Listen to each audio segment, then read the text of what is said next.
Hey guys, it's Robin, RsIslandCrafts, and welcome to my studio. I recently received a request to show how to square up a 2.5-inch quilt block using a 2.5-inch ruler. Now there are several different types of rulers out there, but they are all basically the same. It's a 2.5-inch square. You're going to use it about the same way. There are some specialty ones and some with better numbers that you can see and two-sided and all that. I have just your basic OmniGrid one here. I just went ahead and made a set of 2.5-inch half square triangles because when you sew one, you automatically get two, which is a nice bonus thing. Now, normally when I square them up, I like to use a larger ruler than the size of these blocks, especially when 2.5 inches, they're kind of small. I like to have more space to hold my hands on. Even a 4.5-inch ruler is a bit small for me. I like to go all the way up to a 6.5. Even though it's larger than the block, I like to have more room to hold it down and to see what's going on. Now, if you have the nice little things to keep your ruler from sliding, you can easily go with the 2.5, with or without. It's helpful to have one of these little spinning mats. This is another product from Olfa. This one is a 12-inch square. It helps that so you can easily spin it, but if you don't have that, if you have a small cutting mat like this, you can spin the whole mat. And without the mat, you can just spin the square. I have a couple different videos about how to trim blocks that I will link up in the iCard for you. If I happen to be just squaring up this one block for whatever reason, I don't worry about too much. I do tend to prefer to have where you can feel that little lip because I have it pressed to the dark side. I like to put that on the left-hand side.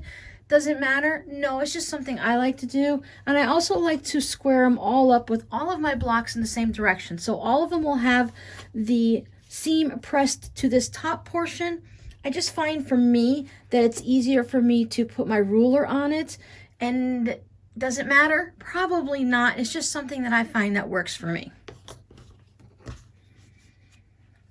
It's a little bit harder to see on a small ruler, but it still has that diagonal going through here, and I'm going to use that. I want to put that diagonal line right on my seam there. So it's my 45-degree line.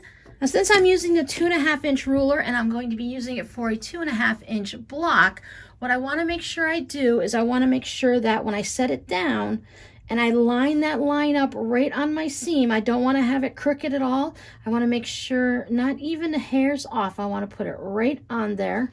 And I want to look and make sure that I have fabric all the way around the edges. So you can see how you can see the black and the white on all four sides. Then I'm going to hold this down. I'm going to trim two sides at a time. You can do just one and keep spinning it all the way around if you prefer. But I find that generally I can trim one. And then I just come around the corner.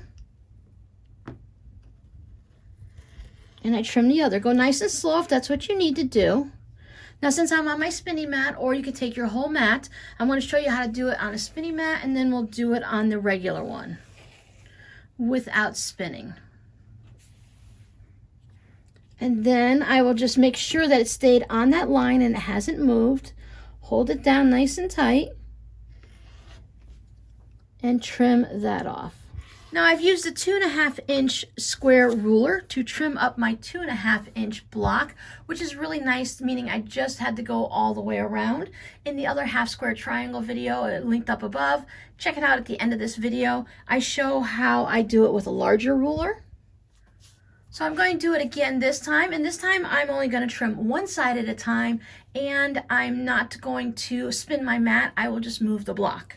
You just have to be a little bit more careful to pay attention to what you're doing.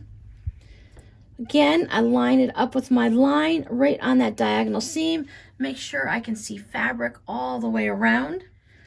Then as I hold my ruler down nice and tight, make sure nothing moves. I'll trim one side.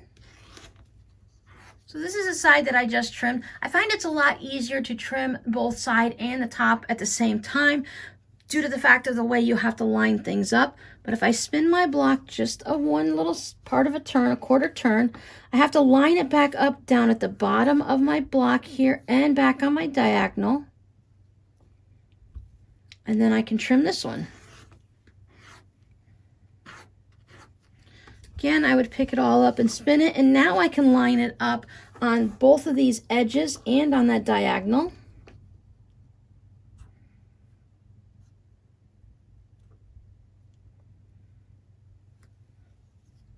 Trim up one side. Spin it my last time, fourth time around. With the smaller ruler and having that seam allowance being thicker, the ruler does rock back and forth a little bit. So that's one of the things you need to be careful of.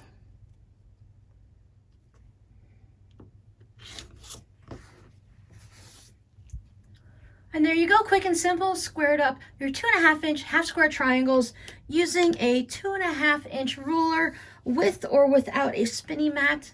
I've had this rotating mat for several years now, and I find that I don't use it that often. And when I do, I find myself spinning the whole mat versus just this top portion, because it does take a little bit to get just the top portion to spin. Maybe it's because I don't use it very often, but I do find myself just rotating the mat instead. So I hope that answered all of your questions, and I'll see you guys in the next video. Bye!